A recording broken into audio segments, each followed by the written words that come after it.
Hello, welcome back to Absolute Cuts. This is episode 7. Is it? I think. I think it is, Yes. After last week's disaster of a we took a dip. We took a dip in our listening figures. Because of the I core? think it was because of the core. Yeah, because some people are like, why the fuck would you ever cover this pile of shit? The amount of people I got message going like, oh, you either made me watch the film afterwards and then writing fuck you. Yeah. It's really awful, man. Really awful. So we gigged together for the first time for a while. Yeah. Actually, and it was funny because we were doing the Glee in Glasgow. Yeah. And it was me and Ryan and two guys, Raj Pajura and Kazim Jamal. Yeah. And the way they'd done it on the poster or on the social media stuff was they'd put Raj and Kazim on one side and then a split, and then me and you, and so it looked like a fucking tag team match was going to be happening. It was like one of Vince McMahon's great ideas. It did look like a clash. Rather than it was not a lineup; it was a clash. It was great. Good night too. It was a good gig. Especially the Saturday. Yeah, they were Saturday good was gigs good because fun. Saturday was your birthday as well. Aye, I tried to go to Banksy, but I couldn't get in.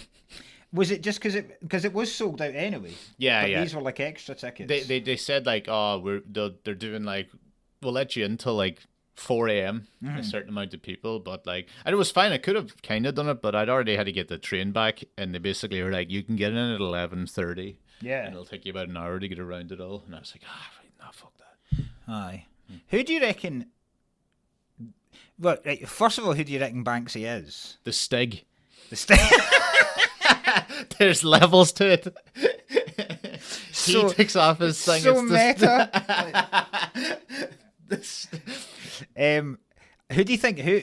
Because I think it would end up because there was rumors it was someone from Massive Attack. That's what I thought it was. I thought that was confirmed. By the way. Aye, because they're both from Bristol.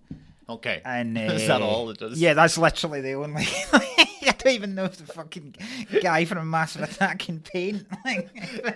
Is he sitting there taking all kudos? And bars, that would be a great one because then that would make Banksy come out. If the guy from Massive Attack just came out and just started going, it is me. I do all of this. I reckon Banksy would be like, are you fucking... Who do you think it would be funny if it was? Right. So I don't want to pick someone like... No, he's dead, for a start. I was about to say Dale Winton.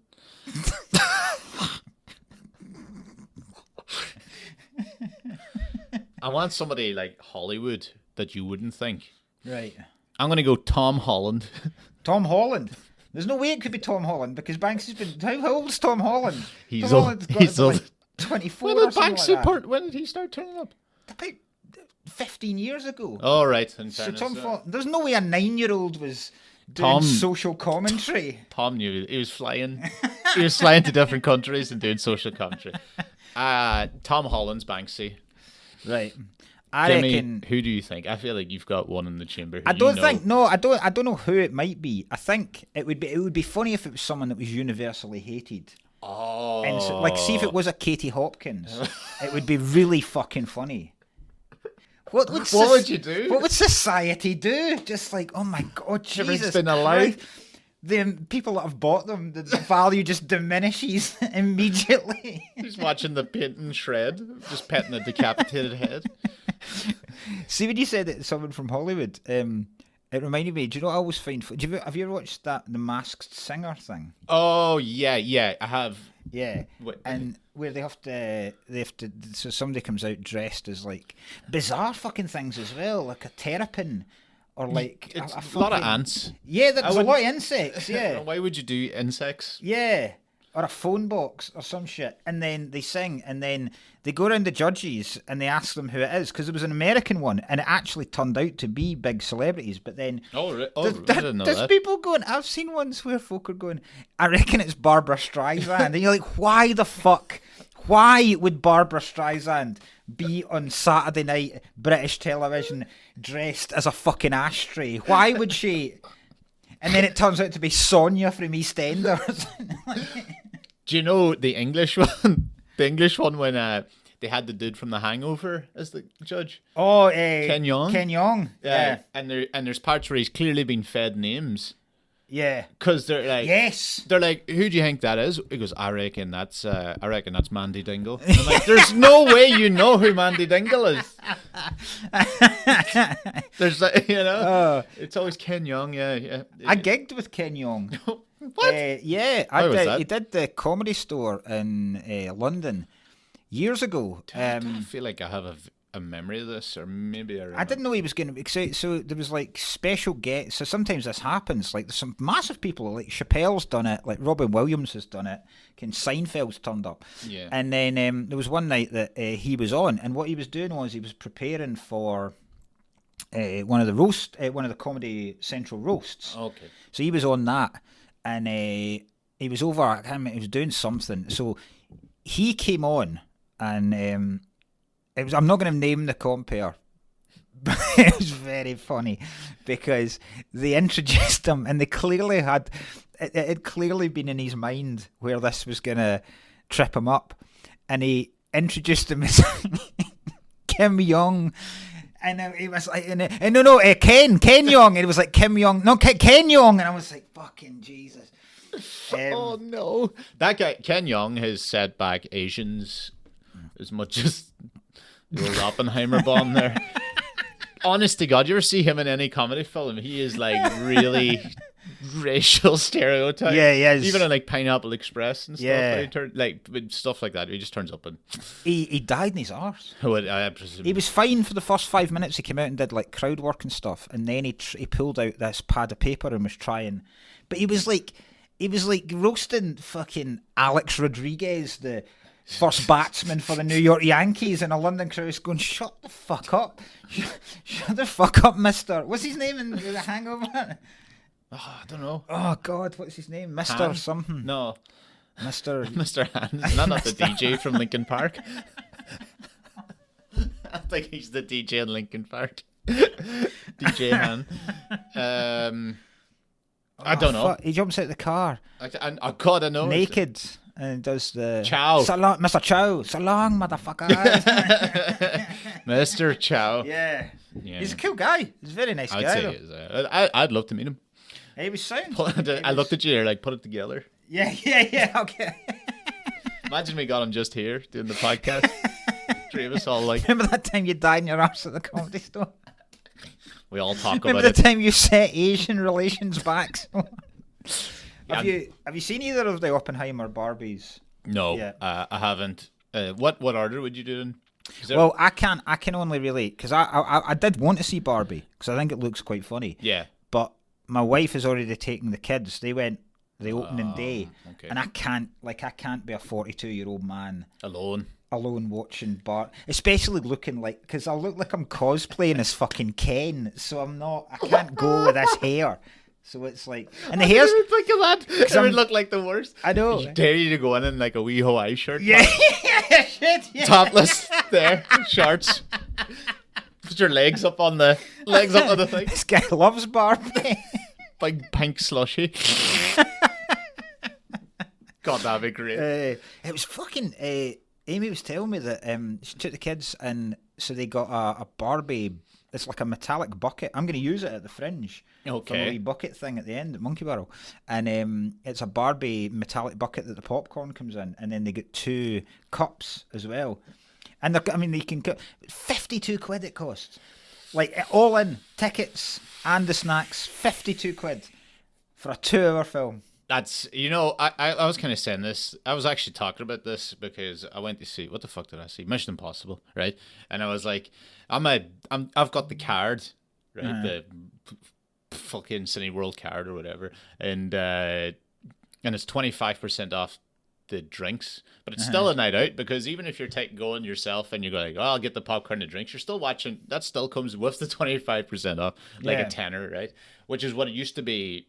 I know it's all expensive, but I know I was sitting there going like, God, the cinemas are half dead. And I'm like, it's because it's like fucking, if I was to walk up at Mission Impossible at Cineworld and thing, it was $16.60 straight in because it was the first thing. So that's before the drinks and the thing. And they're like a tenner. It'll be like 26 quid to watch Mission Impossible if I just wanted the standard media, like, they're pricing everyone out of. That's what pisses me off about when they're kind of, because they've got like this idea that Barbie and Oppenheimer are going to save cinema this summer because like Mission Impossible's kind of tanked a bit. Is it? Well, apparently, but it's still made more than any of the other films, but it's not as much as they thought. Someone was gonna... telling me it was like, oh, it's actually got the highest reviews too. Yeah, I've seen it. You didn't like it at all. I was so disappointed. I was disappointed. Maybe I got it in the wrong, but I was like, that was nowhere near as good as Fallout. Because the Fast and the Furious film didn't do well, and the Indiana Jones film hasn't done well. Oh, yeah, fucking and hell, that was obviously the Marvel films aren't doing as well.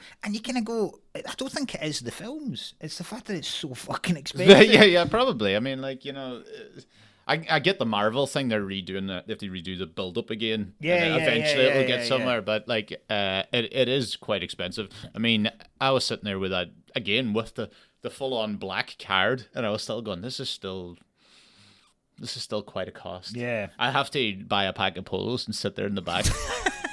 In the 2D screens, not the IMAX ones, because it's an extra £4 quid every time. At least you're going in. Do you know? When I was at uni, it wasn't no one I knew, but we were in the cinema once, and someone ordered a pizza.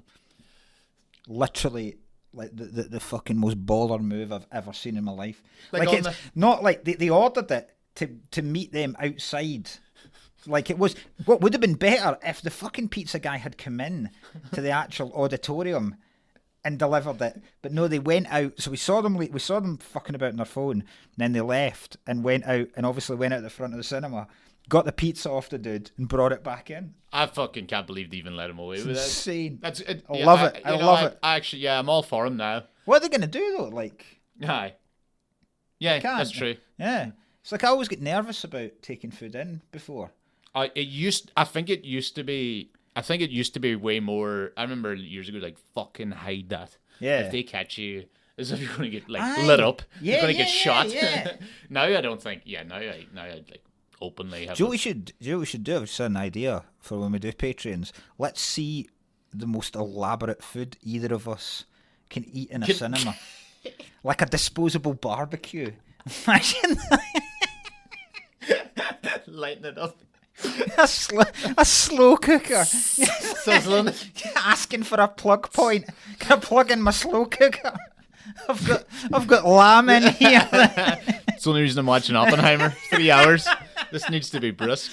I think I'd bring sizzling fajitas if I could get something. That would be fun. If I get something like that, funny on the cast iron. That would be very funny.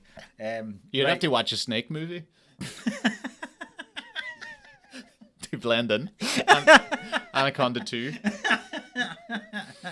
Right. This week was my film choice, and I picked the 1970s caper.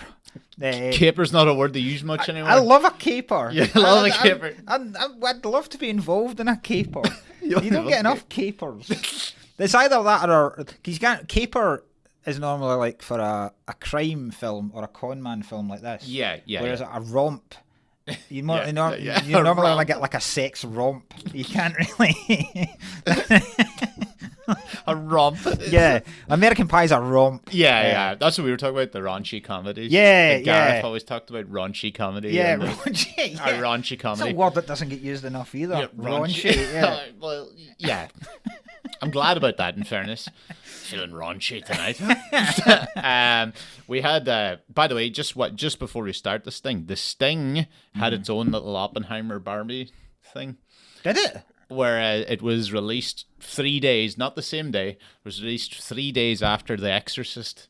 Wow. Yeah. And they're both in the top 10 kind of like engrossing movies of all time when you count inflation. Nice.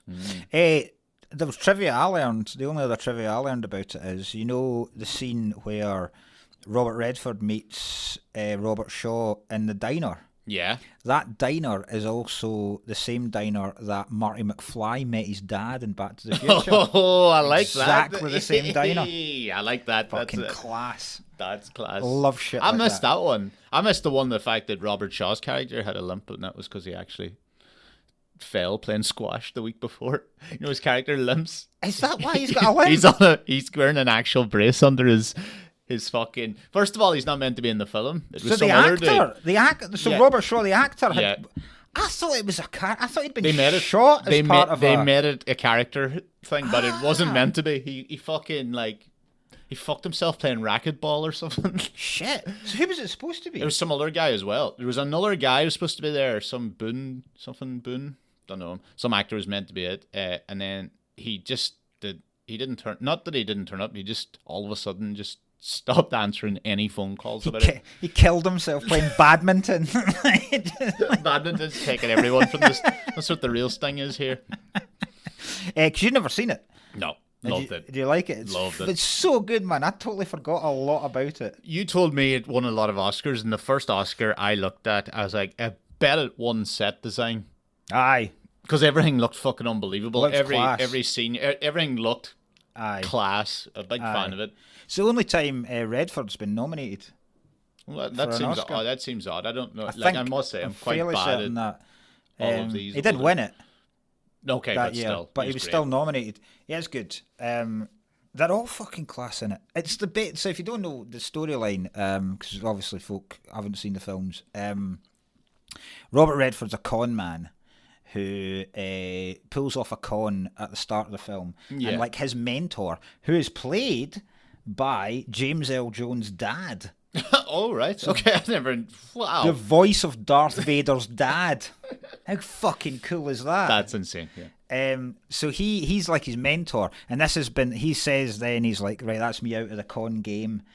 And then... But they've the con they've pulled, it's just a normal kind of thing where they just they basically pickpocket a guy in the street. And it turns out he's like a runner for a boss, like a mob boss, who's Robert Shaw's character. And then... his revenge, he kills Robert Redford's... He kills Darth Vader's dad. Yeah, yeah. And then he's already told him he should go and see this guy he knows who's the best con man, who's Paul Newman. And he turns up and he says, right, we've got to pull the ultimate con to get this mob boss back. Yeah, yeah. And that's the revenge. And then they do this ridiculously convoluted, elaborate con. It was. I loved it, but Yeah. I presume there was easier ways. But then again, what I couldn't think of one. No, I know. As much as I was like, God, this is It elaborate. takes a fucking lot of money to con someone. I mean, they basically create a business. They create a bookies from scratch. Like it's like when do you ever watch Ramsay's Kitchen Nightmares? Yeah, I love it. I fucking love that show. I genuinely love that show. Yeah. But that was when I was watching this, I was like, there is no way they have managed to build this bookies in a night. Oh, well. In the same way, Gordon Ramsay will go, right, he'll send everyone home early one day. Okay. And then the next day, the restaurant looks completely different because he's these guys in overnight. And you're like, there's no fucking way you've done that because you've added paneling, you've extended the thing. The thing's got a fucking pool now. Like, you can't possibly do that in a night. Well, you might. Now, remember I told you about the guy that built, I think in another one that he built in Lifford, he built a house overnight. He built a house? Yeah, I don't know if was it, I think it was an earlier episode, maybe it was a different episode I talked about. But anyway, guy Brock, his name was Brock in Lifford, and he built a 2-story building overnight. He didn't have planning permission, so he just like, I'll do it overnight and nobody will notice. It's the only 2-story building in Lifford. He got caught and he was told, you can't build this. And he goes, well, you can take it down. So now it's just an empty shell of a 2-story building in the middle of Lifford, right? But this brings me on to my next Lifford story because we had a bookies in Lifford and it was owned by what many people would call a character. Right. You know, and his name was Toots. Toots. Yeah. Toots the bookie. It was called Toots Takes All. And my dad used to go into the bookies. Eugene would go into the bookies, and Toots would come in, and my dad was like, "Oh, Toots would just introduce himself, like, hello, you stupid old sad cunts, give me all your money," and he'd walk around, and then he used to drive around town in a big jet black Jeep with a big pink question mark on it, and he would play "Where's the Love" by the Black Eyed Peas out loud. What? And he would just drive around the town. So it had a question mark painted on the. Yeah, I'm pretty sure it's in the Black Eyed Peas video or something. Oh right. Yeah. Why was he such a fan? Is there I don't someone- even think he was a Black Eyed Peas fan. I think he just thought it was funny. Is there someone in the Black Eyed Peas called Toots? Because that does sound like a Black Eyed Peas kind of name. Toots. Yeah. Give me- Like Will.i.am, Fergie, and Toots. It sounds like it'd be Will.i.am, the other dude, and then he was mad sexist, and that's what he called Fergie. Come here, Toots. Just slap her in the ass every time. Go out there and sing Toots. When you go Toots. So he had Toots takes all. Wow. Didn't look as good as that bookies in this thing now. No, because Toots the bookie is like there's a bit where Paul Newman's recruiting a load of con men because they need like a massive crew. It's kind of like in Ocean's 11 when they need a guy that can do this. They need a guy, a fixer, all this kind of shit. And he goes and sees what I'm assuming is like Indeed jobs for con men because this guy's just in recruitment and he's like go and get the list. He brings the list and he sees, right, let's see who we've got in town. We've got Horseface Larry, we've got Jimmy the Suitcase. The fuck are these people? I had a whole nightmare with my remote. I actually wanted to pause it and go back and listen for like Johnny Two Shoes and all this. Horseface Larry. Yeah, Horseface Larry. Whatever you do, don't tell him about the long fist thing. He hates it. Horseface Larry is what I'm going to call Elliot from now. Elliot Steele. So I genuinely love con men films. As a general. I love watching the way it plays out. Like there's so much stuff I forgot about in this. I love the fact that they built a bookies, and I love the way my favourite scene in the whole film is because they're trying to hook him, and because they've got a really cool thing as well where they do like the setup and then the wire, and then it's almost like a chapter of a book on the screen, and then it pulls it away. Oh yeah, the editing's just peeling the page. So to get him invested and to get him on the hook as the mark that they're going to pull the con on, they basically play him against, because he's so used to being like the big man around town and all this kind of stuff. They do this, so there's a train ride between Chicago and New York, and he runs a poker game on it. Yeah.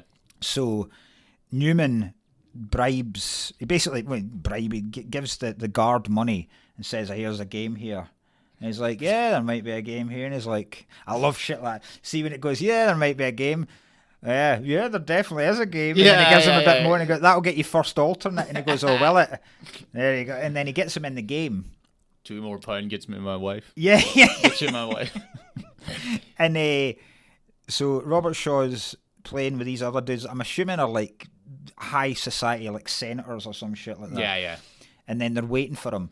And Newman's cool as fuck because they've already worked out what kind of decks of cards he uses because a guy's worked out that he cheats, and this is how he cheats. He always loads the cards so he gets 3s and 9s, and so he gives him both sets of cards. So obviously Newman, because you see Newman and he's like doing all this cool as fuck stuff where he keeps making the ace move to the top of the deck. Yeah. So he's front loading the deck constantly, and then he just starts treating him like shit too.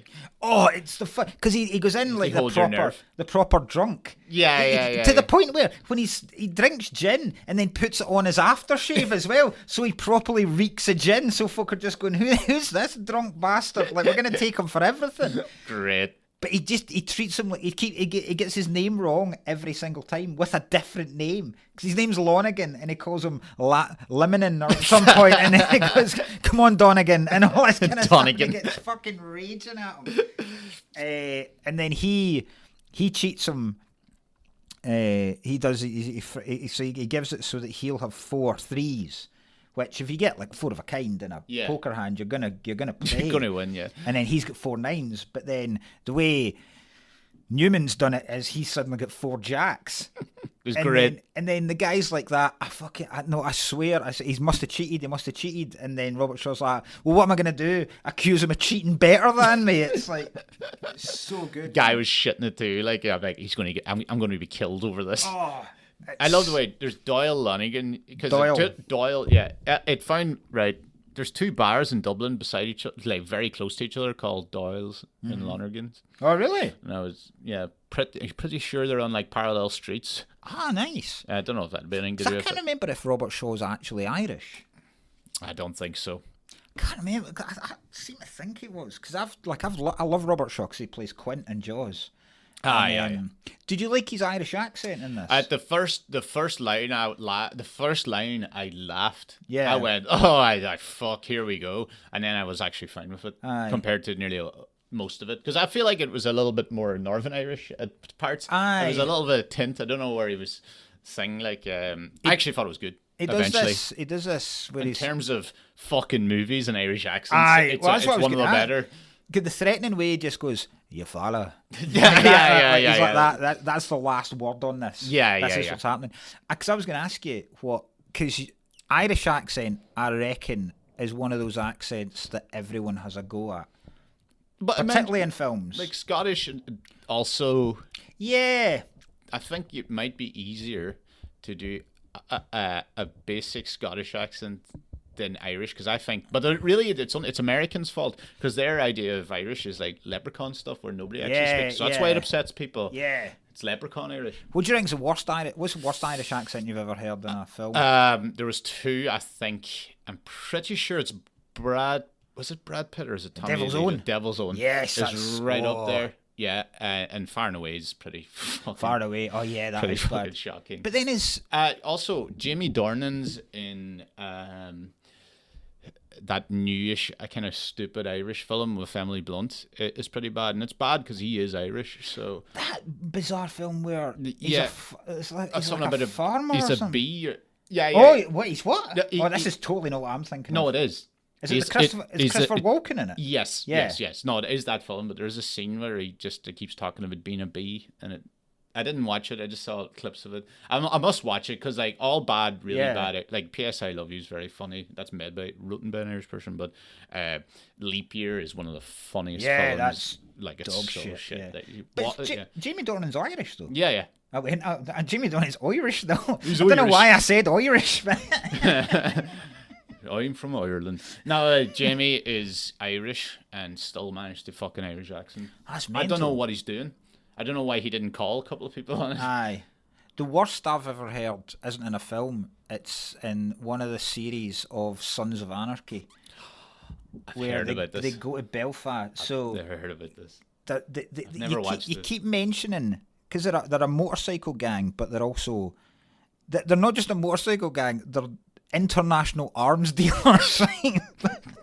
And the first couple of series, they keep mentioning their contacts in Belfast, and then for one series they go there, and Jesus Christ, Bad. It's so terrible. It's like every single bad person doing an Irish accent No. ever. What's the worst Scottish one? worst Scottish one is, I tell you what the worst Scottish one is. There's a film called A Castle for Christmas. I've watched it. Yeah. Yeah. That was every single person in that. yeah. Fucking your man from The Princess Bride. Oh God. Kerry Hughes. Elwes. What? I don't know how you say his name. Kerry Ewies. Aye. Hughes. I would call it. That's total shite. Yeah. That was pretty fucking. That's- I got angry for you. That's really really bad. But then, because Gerard Butler does like a weird Scottish accent and everything. Yeah. That's another one. I don't know why is he Jamie Dornan in it? Is he just away too long? But Jamie dunno. Dornan's definitely Butler. I would kind of get because he has been gone Aye, kind of in aye. a while. But Jamie Dornan's like those right off his BBC Northern Ireland shows. Aye. Jamie Dornan, the guy that did The Fall, Oh, aye. No, what was the Pumping. BDSM film? What? You're talking about 50 Shades. 50 I don't think it's. I don't think it's like a straight up BDSM I thought it was. No, no. I reckon he dabbles into a lot of it. You know.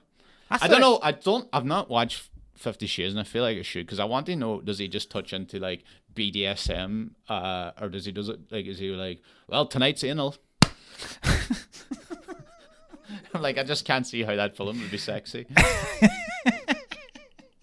A brutal anal scene in the middle of it. People are just like, 50 Shades darker and darker. Yeah. Remember there was how Oh, many God, was yeah. there? There was, I thought, is there 2 or maybe there might be 4? This might be one where like Because I thought that's a raunchy kind. that is a raunchy. That's a not a comedy. raunchy. That's not. It's not a romp either. No, There's no. no romping done. No. Because I didn't. I thought I didn't realize his name was Grey. Right. Okay. Because I thought I think he's what is his name? It's some stupid fucking name, but his second name's definitely Grey in it. I remember learning that because I've never read any of the books or seen the films. Yeah. But I thought I thought it was called 50 Shades of Grey was because it was like a grey area. So he was trying 50 different mental things that he could get people to do. So I genuinely thought there was like it would start off almost white and then get like that backdrop, right? And then so slowly. yeah, so you'd start like in the middle here, and that was literally just normal pumping. And then as we got darker and darker and darker, at one point he's like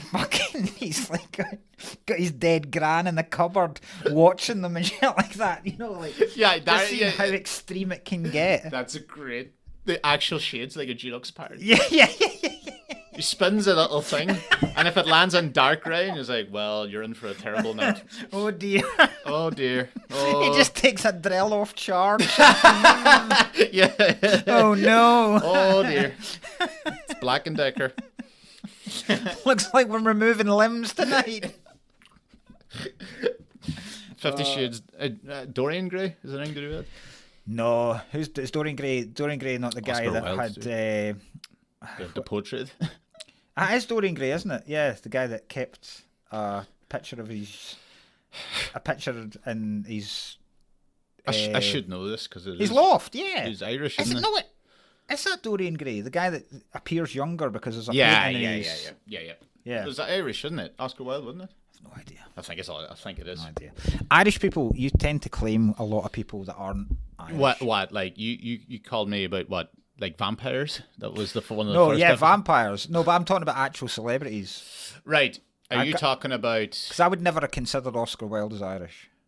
I don't know much about Oscar Wilde, but well, he's very Irish. is he? Yeah, he's not like Daniel Day-Lewis, where we're meeting in the middle here. So he's full in. Aye. He's not like Jack Charlton could play Not Jack Charlton, no. because his granddad was Irish. But we don't call Jack Charlton Irish. He's just an Irish hero. No, because he was never. He was just a manager. Yeah, he was just a. But then some of that squad, like Jason McAteer and John Aldridge. We do have a couple of. I mean- Clinton Morrison. Whoa. Closer to the Most time. of that squad actually. Fucking Ray Houghton was Scottish. Was he? Yeah, he could have played for us. Aye, listen. Aidan McGeady could have played for you guys. There's a lot of them that could have played for us. James McCarthy. God, yeah. No, we have like because a couple of people get upset. Like, well, Daniel Day-Lewis is. I think he was born in London, Aye, he's not Irish. but he is. We've had this discussion before. He's not Irish. He's Irish. Where did he fucking lives in Ireland the last 25 years. So? He's such a weird dude. He lives as like a blacksmith up in the. Does he? Works as a blacksmith up in the Wicklow Mountains, and then he comes down every 7 years to do a film. And I can't actually wait till we do a Daniel Day-Lewis film. I can't stand Daniel Day-Lewis. do you know what? This is where me and you are going to enjoy things because I don't get the hype. I love In the Name of the Father. I get he's great in There Will Be. I don't even like that film, but he's a very good acting in it. And then some of it is fuck. I even watched Phantom Thread, which was What's that? Oh, is that one where fucking- he's like a dressmaker? shite. Lincoln. I know we both agree with Lincoln. Lincoln One of is the one most of the boring films I've ever fucking seen in my life. shit I films. couldn't wait for him to get shot. Yeah, I was like, yeah. this is going to end well. Yeah, can you put that on again? Yeah. Shite, as if there's a guy up there still. Yeah, we had like I did look at I was looking at the thing because like Scams. I felt like this film reminded me of Eugene not only because he only watches that type of movie, so it's probably one of his favorite movies. Does feel like a Eugene film. He this. is in a lot of Scams back in the day. I think I've told the dog, The dogs. the yeah. grey. We had the Greyhound one. I had something written down. This is my first scam when I was a kid. It wasn't really. I was scammed out of buying speed Right. when I was about 9 years old. Right. Right. So my next door neighbor, his name is Manus. He said, "Do you want some speed?" And I was like, I thought he was going. Do you want some? I thought he was going to show me his bicycle. I had no idea what speed was in drugs, so I had to give him like a pound, a punt back in the day, Irish, Right. And he gave me this little bag full of red paint chippings, and he's like, on your way. What the fuck? And I was like, I don't know what you do with this. Do I eat this? I was going to eat it, and then I noticed like there was just a massive load of like. Where's someone taking a chisel to his red garage? Like he just went like that. It was one of the worst scams I've ever. This is sinister. It's a sinister. It wasn't that sinister because he was possibly a year older than me. So it was two kids. Like it wasn't like an old man. So he's obviously heard the term speed somewhere. Yes. He's probably made up what it is. Yeah. And he thought, Colin will fall for Colin this will shit. fall for this. He'll fucking fall for this shit. And I did. A pound for a bag of paint chippings. Do you want some speed? I was like, I love speed. I'm 9 years old. I'm all about speed. Oh, it's fucking so good. We had I was trying to think there if I did any scams going. We have, I suppose I mean, they're not in the same league certainly as a pound for a bag of paint chippings. I'm not fucking Danny Ocean, but we had. I remember when I was at high school, in the later years of high school, I worked at Woolworths. Yeah. And we had a thing going because me and my pal Chris worked on the entertainment's desk, and there was a thing going for a while where it was one of the first times where a shop would price match something else. Oh, right. I don't know why I did that. Wow. So it wasn't even W.H. Smith. It was John Menzies. Do you remember that show? No, that was a Scottish shop. W.H. Smith took them all over, right? Okay. John Menzies, right? It was basically John Menzies. Yeah, John Menzies. Yeah, I think he must have been the guy that started it. Okay. And they sold everything that W.H. Smith does. They sold DVDs, CDs, but also books and papers and stationery and all that shit. And Woolworths would price match. If you found a CD cheaper in the town, you could then go and get a refund in a... Okay, right. So what we did was we'd found out that George Michael's Greatest Hits was selling in a sale up at John Menzies, right? Are you doing basically like... So we were on the entertainment's desk, and our pals would go up and buy... So they'd buy it from us, right? Then they would go up, come back and say, look, I've just noticed it's half price in John Menzies. We would then refund them the difference, which was what you're supposed to do, but also then refund them for the CD. So we'd then take it back. So just the same CD got circulated around about 30 pals, and each time we were making a fiver. Unbelievable. Right? So there's maybe about 20 of us involved in this scheme, right? And we're a fiver a time. But we would do this for like every weekend. This would get done about 4 or 5 times. So we're making 25 quid. Fucking this George Michael. Oh, they found out eventually. Yeah. That loads of shit used to. My friend was manager of the. Because he'd left school in 4th year, and he'd risen to the ranks of entertainment's manager at Woolworths. Right. And when the N64 was released, there was a thing where whatever store in the country had the most pre-orders for the N64, they would win. There was something like a holiday or a voucher or something like that, right? So number 2 store was Oxford Street's Woolworths in London. The number 1 in the country was Dumfries High Street, right? And the reason was he was just going through the phone book and making orders. He was just making these orders that were never ever going to turn up. And he hadn't made a contingency plan for when the N64 was actually released. And none of these 800 people that had pre-ordered an N64 were going to touch. So he got the sack for that. Like, what a terrible... I know. I love it. I'm in the middle of a scam. Not a scam. It's not really a scam, but I've been caught out on something slightly scam-like. I don't know if I've told you about this with Trainline, the company Right. you book your train tickets. Oh, I've with. got a train line one after this. Here we go. Right, well, this has now become a scam podcast, right? I told Jean, right? So you know Jean. Yes. Yeah, Jean was trying to get money back on an advanced single ticket. Right. Which, you can't get refunds on advanced single tickets, basically, right? And I was like, I've got a way. I know how you get out of any ticket. If you have double booked or you get out and you're like, fuck, I've chucked 50 quid away. The only way they give you tickets is near family bereavements. Right? It's in their terms and conditions.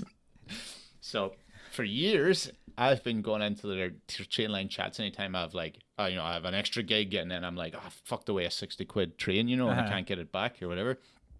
Some of them you can't get back, some of them you can refund. So I'd be sitting there going like, my grand's died, and I have to get back, right? It's always my grand. I was like, my grand's died, blah, blah, blah. So this has been going on for years. I was like, just do that, Gene, right? So the last day I was like, this is about a month ago. Or 2 months ago. I was like, listen, my grand's died, whatever. I didn't know that every time I've been typing this in, it's been on the same log. So every time someone sees it, it's been going on. And this guy called Nigel, Nigel was typing. I was like, I died, And he's like, your grandmother? He goes, God, man. He goes, Nigel is typing and waiting. He just goes, 7 grandmothers since April 2019 have died, have they? And I was like, I'm pretty cut up about it. Next thing it just said was refunded. Amazing. He was probably laughing his head off. Does. He was probably dying laughing. He goes, class. I'm pretty cut up about it. I've lost 7. So you buy the ticket and to get a refund if you don't use the ticket, or have you used the ticket? Don't use the ticket. Don't you? Can't. It's So not, you can't it's not use really the a ticket. scam. It's not. It's unused tickets. Right. It was just like if you change plans and you can't get a refund on one of the train things. That's how you get it. My grand's died, but they're on to me now. Well, Nigel he still give me the refund, but I was like dying laughing. I was brilliant. I didn't know. He was like, I've got the whole 7 grandmothers. That's class. Before I tell you the train one I had on the go, because the person that I had it on the go with as well.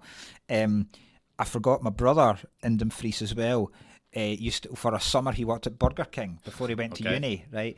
And it was so fucking it's like he'd worked there like for a week, and they asked him if he would think about applying for a management position. Like that's a level of turnover, right? God, that's bad. But it was one summer where they had a promotion where there was a tab underneath the cup lid, and you pulled up the cup lid and it would tell you if you'd won money or you'd won an extra thing. So one afternoon, I'm hanging out with my 2 pals in my house, and my wee brother phoned the house and said, has Chris got the car?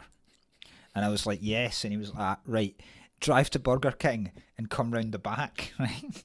So my brother was the only, he was the head, he was he'd only been there for 3 weeks and he was already the most senior position on that day, right?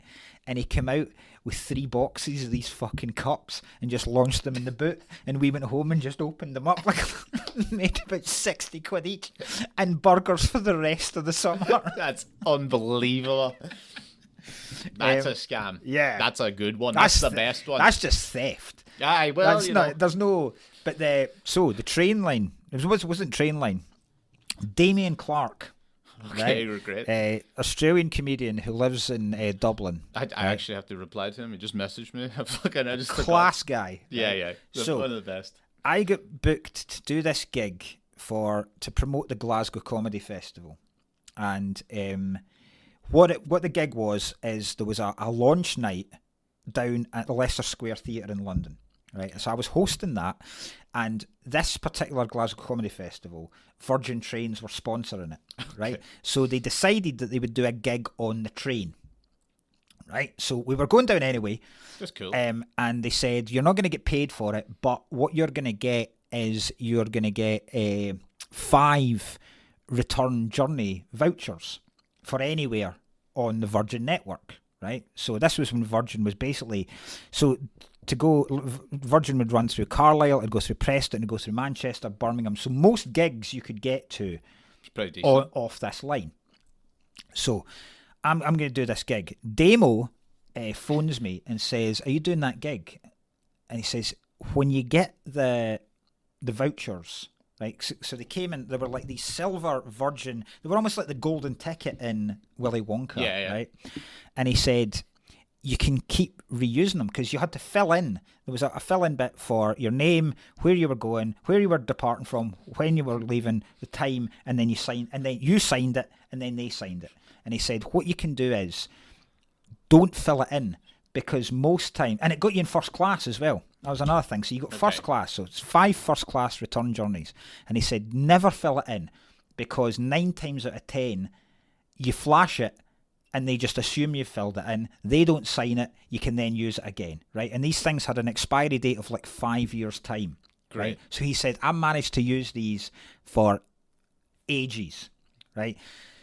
So the first couple of times I used it, yep, bang on. Nobody checked it. Kept using it. One day, proper anal person came along and said, sorry, I see you've not filled it in. Can you fill it in? And so I filled it in, signed it, they signed it. That one's fucked, right? Yeah. So I'm now down to 4. Okay. So at this point, I thought, this isn't happening again. I researched invisible ink, right? And I found a pen that you could fill in and then get rid of, right? So this is excellent. Right? This is what I'm here for. So now it's even more convincing because now I'm able to flash them the filled in bit, right? So they're going, this guy's legit. He's filled it in. Excellent, right? So I get away with this a couple of times, rubbing it out. But eventually you can't keep rubbing it out with the marker thing because it starts... and it starts to look tatty and it starts to look like shit, right? So I was like, I can't use that one anymore because the indentation's now starting to show up on the card and it's been rubbed away. So I'm like that, right? So now I'm down to 3. Okay, right? Yeah. Next step. I can't believe you. I would have just done the invisible one again. Next step, I find out, and this is proper catch me if you can shit. Okay. I found out if you buy a specific type of pen and then buy acetone, which is nail polish remover, you fill it in with this type of pen, you then put it in the acetone to soak it, and the ink just floats away. Right? So, right. You like fucking 24 hours we're now, photo shot or whatever? We're now into it, like, now we've got the thing where we can do that, right? So this works again. We're now, so this maybe happened in about 2015, we're now into like 2017, and we're still using these fucking things, right? Naturally, that came to an end because you've got to dry the ticket afterwards, so I'm putting them on heaters. Like, I'm putting them in the heater at hotel rooms that I go to, but eventually it starts to look like a fucking treasure map because it's bubbly. 2 left, right?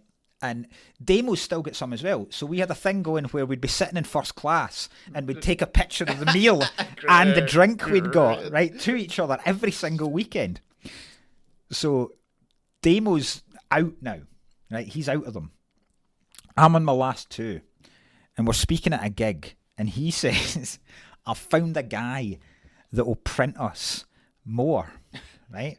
So he was like, send me the one you've got, right? This complete blank one. He sent it away. This guy so first of all, he tried it where he just went in to a printer's and just went, can I get 500 of these? And the guy went, no, because that's fraud, right? That's massively fraudulent. I'm just going to pretend you haven't fucking asked me to do that. Eventually, he finds a guy that knows a guy that works in a printer that for a certain amount of money is willing. And this guy managed to find the exact same type of like silk glossy paper. Jesus and Christ. Just printed off fucking 500 of the cunts.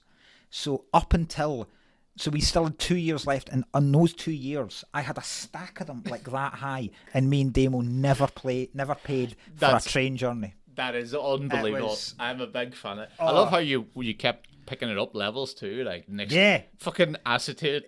That was the best one. When I found out you could do that, like the invisible pen does make it look like you're a magician. It's like your backup was if he catches you, you're going to just squirt water in his eye from your flyer. Yeah. And run down that. Oh, but I totally forgot about that until now. Unbelievable. Yeah. But What a scam. We'll get back to a second about this film. I don't know what much other to this film there is, because usually we laugh at bits, but this was just quite a good film. Oh, it's just excellent. The acting's sublime. Just fucking excellent. The script's amazing. The storyline's amazing. It looks. They kept class. calling one of it the big con. The big con. I was like, climate change. It's going to get into climate change now. It's ridiculous how handsome Paul Newman and Robert Redford are. I did think it's that. Utterly ridiculous. Especially Redford. I know all these women were turning them down. You know, like, they were kind of not turning them down, but you know, there's parts where they look pretty pissed off, where he was just trying to chat to them, and I was like, this is a handsome bloke. But then they tried to make him look down and out at the start. He looked better. He looked fucking class. He looked way better before they did the barbers, when there's like 14 people in there. Then he goes for a straight eye. What is that? Queer eye. Queer eye. That thing. He goes for a makeover, and they do his nails and stuff. Just a fucking, because Newman in his day was a handsome bastard as well. He had blue eyes. Ridiculous. Like Newman, good looking guy, amazing actor, and loads of sauces. Remember he made his own barbecue sauce and salad dressings? You don't know this? No. He's got a huge business. He had a huge business in America. He's the first George Foreman. Well, but not grills. Newman sauces. It's called Newman's Own. And I'd had them when I was over in America. But yeah, fucking, he's facing the bottle. They still sell them now. Just tons and tons of dressings, barbecue sauce. I think he does his own ketchup. Apparently they're amazing. Are they both dead? I don't think Redford is. Newman definitely let's get is. on that. I want to be the man to kill. It must be, I think the only really handsome person we know is Milo. Yeah, I don't know why I laughed there. Like, yeah, I have a theory though that the more you look at Milo, the uglier he gets. Yeah, that is true. If you just stare at him for 3 more seconds, things start slowly. Yeah. It's like a magic eye. Yeah. Like, he's starting to look his age. Good. Good. He deserves it, because that was my joke. I kept going, guess what age he was? And everybody, he'd get really pissed off. He'd be like, can you stop doing this guess what age I am type of thing? He's a fucking... I remember at Slossie's wedding, Amy saying to me, like when we went home that night, she was like, man was a ridiculously good looking man. And I was like, yeah, but... Like, I think that's one of those... I think women can get away with saying someone's hot more than... Like, because if I'd gone... One of those fucking... See someone at that... Yeah, she had fucking bridesmaids. Exactly. Fucking stunning. She'd go, that's ridiculously sexist and horrible. But there was another point. Oh, everybody was horny for the celebrant and the dude that was... the groundskeeper. The groundskeeper? Yeah, there's a groundskeeper dude walking around with a walkie-talkie in his back pocket. At the wedding? Ah, yeah. Was there? And he kept wandering around and everybody just kept going. And all the women were just like, I'd go clean through him. There was chicks hot for Cara's da. Oh, that's right. Loads of chicks hot for Cara's da. I had to chat with him about it. When he calmed him down. He was just like cool as fuck about it. It's like, yeah. He looks like an old-time actor. He does actually. He'd be good in a western. Actor. He's got actor chops. Actor head. Who do you think's better looking at me and you? I think it used to be me, but I'm falling apart. Look at me. I think it was you. I think it was probably me, and then you, and then now it can never be you again. It's too far gone. Because I reckon I've got things I could change. Like if I lost weight and stuff, I could look, but I think you're done. I can't gain weight, which isn't, and I'm already underweight. Yeah, I can't cut my hair. Yeah, in fact, I'm so bald, right? I'm so bald. Let's start with a Rodney Dangerfield joke. I'm so bald. Get no respect. I'm so bald that when my hair grows, I look balder. Because the sides go out and then all of a sudden you got like a Woody Allen thing. Yeah. It just highlights how bald you are. Yeah. Do you think you would ever go for that? No, because Kai... round the side kind of monk look. I thought you were going to be talking about something else there. I thought you were going to be Kai was trying to get me a hair transplant. Oh, yeah. No, I don't think I can do the monk thing. You could get a hair transplant, though. Tons of people get it. Aye, but it's just too like it's too far gone. Aye. If you were balding, my point to Kai was if I was balding and then they were like, "Oh, get that up, top it up before it goes." I can't turn up tomorrow like fucking like I'm a 70s disco proper. But you'd need to just own it. It's like because I was talking. I don't think I could own it. Not with you beasts around. No, I think if you just went, look. I think within a year, I'd have committed suicide by the absolute abuse that you people would give me. It would be funny. Yeah, it would be funny. You all want it because you're like, great, free fucking ammo forever. Because I was talking to Amy today about because she was at a dentist today. She's got like she's got like a tooth that has been forced back by her tooth, and it's just slightly, and it doesn't look, you can't notice it, but it's annoying her when she's eating and shit like that. So she's like, I'm gonna go and get it fixed, and I just go, I'd love to get that. And she was like, why don't you just go and? But I'm similar. Like if I turned up with good teeth, people are like, aye, like I feel like you have to just. It's fine. That's just you now. Yeah. This is how it's going to be from now on. Yeah, I know. Because they do look... See, the thing with getting teeth done as well is they're always going to look brighter. Yeah. Than they naturally would. Yeah. So then you've got to face that kind of... The fakeness. I think I'm getting whiter. Getting wider? Whiter. Whiter? Yeah. I've been buying like Maroon 5. No. I get... I think I'm getting whiter. I'm getting whiter, balder, paler, yeah. Paler. That's a better way to put it. Yeah, I'm getting whiter. Yeah. That sounds like I'm starting something. It's another podcast. The white party. I'm getting properly into this white thing. Absolutely only white spot. But yeah. Would you see if you were on holiday? Would you tan?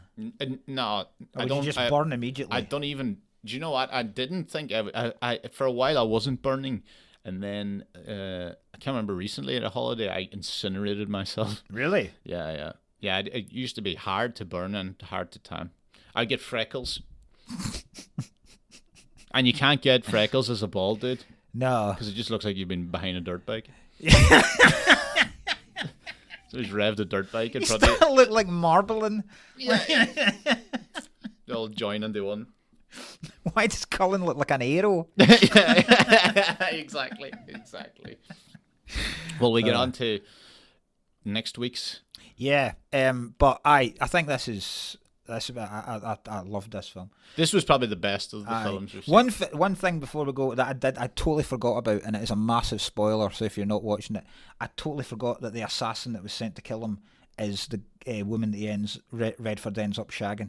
Oh, yeah. Totally forgot about that. Yeah. And it's class because Newman has sent someone to protect him from this assassin. So that assassin must have been going, what the fuck am I getting? Like, he's in pumping her. What are you doing to me here, Redford? She's also well below. I didn't want to say it, but I know exactly what you're saying. Like, let's just be proper toxic about this. She is punching hugely. Like, when he starts chatting her up, I'm like, come on, Bob. I can't explain this, but she looks like she works with cows a lot. Do you know what's a really sinister thing? Because she's an assassin, and when he turned up and he noticed that and he was like, where's the regular girl? And she went, oh, she phoned in sick. She's killed her. She's killed an innocent... I never even fucking thought about that. An innocent waitress has died for this. And she was probably fucking hot as well. And then this fucking... cow wrangling cow. It's cow wrangling. I'm telling you, there's something cow wrangling about it. This cow wrangling bint comes in. I kind of just was like, they must have had different tastes back in them days. Aye. That's what I just put it down to that. Very, very quickly, another weird bit, because Newman he's basically going out with the boss of a whorehouse, a madam, I think they're known as. The really weird bit where she just suddenly goes, it's quite quiet tonight, I was going to turn on the thing for the girls, and he goes, yeah, sure, and then he just comes down and they're all on a fucking carousel, just loads of prostitutes in a carousel. It's like, it's fucking weird. Well, I was about to ask you, do you have a horny guy? I don't. Hard one there because like there's horny guys. There is horny because there's prostitutes. There's a lot of horny. I tell you what, there is a lot of horny guys. No, sorry. Redford turned up to a stripper with a fucking flowers. Yes. It's like right. Prostitute. But then everyone in that audience, because it's right at the start because he turns up to take. Cause she's just a. I thought it was a strip club, by the way. It's a strip club. It isn't. Is it an open mic night? Some old guy come on. Some old guy when I started doing stand up. So he does. Shit. I was like, oh, strip club, and I was laughing, and then just another guy comes out, goes, starts fucking. It just must be like a variety kind of club. Show, yeah, because they go, right, Mitch, you're up, and then he goes out and goes, guy walks into the yeah. But it's that old burlesque dancing as well, where she's got the tassels. But it's a sparse audience. As well. It's all guys in hats. There's about 15 of them in this huge theatre, and she's on stage again. It'd be a hard one. But yeah, right, okay. All of the guys in that variety. I did something because I was like, this is 1973. It's the first thing I looked at. I had an N-bomb counter going. Oh, yes. How many do you think N-words have been used? I visibly noticed 3. There was 3. There was 3. I kept a counter. I was so delighted when the first one came in, to be honest, because I was like, oh, I'm vindicated and starting. I didn't start counting from the first one. Yeah. I started before I saw a scene. Yeah, I have it on a piece of paper going N-bomb counter and ticked off 1 or 2. Yeah, there is. And it's only really at the start as well. Aye. It's only really when James Earl Jones' dad. But to be fair, he also. And that scene, he also drops the N-bomb. And but himself. And do you know what the best part about that scene, by the way, the thing is when he runs, it was like they were basically like hit him or take him out, and he absolutely fucking leathers him with a briefcase to the knees. Yeah. That's like fucking front flipping. Yeah. By 1930s America, it would have been. Yeah. 1930s America and 1970s cinema. Yeah. So, yeah, it was always going to happen. Yeah. That's why I was like, I'm going to write this down. Yeah. Right, next week. Right. I'm not. It's not necessarily saving. I'm trying to save the core, the core drama. Right now, this one is stupid, but I think you like the film. Right. I think you've definitely seen it. Like I'd be stunned. I'd be fucking stunned if it doesn't show up because I had it just here. Oh, here we go. Right. They're all yes. Fantastic. We're going. I got it for 50 cents amongst it. We've got Cage. It's our second Cage film. It's our second Cage. It's our first Connery. Though. Oh yes. That was like I know it's second Cage, but first Connery. Right. The Rock. I remember this film, but I don't remember it. I only remember like green little explosive balls. It's awesome. It's awesome. Well, Ed Harris is I the love baddie. Ed Harris. Choose every bit of fucking scenery you can. And there's a very cool theory about this film that I'll tell you next week as well. Brilliant. So we're going The Rock. Excellent. Keep downloading. Thanks so much for everyone downloading. Get in touch as well if you want to suggest any films you want us to do or any other things you want us to talk about. Let us know who you think is the best looking out of the two of us as well. Let's get that fucking debate. We are off to Kendall Calling. Yeah, that's right. This weekend we're both going to do the festival and then go to a wedding on the Saturday night. So we'll have fucking shit to talk about. Yes, of a very renowned sex offender, Matthew Canning. Yeah, who, if you're a fan of Kai and Daniel's podcast, you'll know all about that beast. But yeah, thanks so much for downloading. We'll see you again soon. Cheers.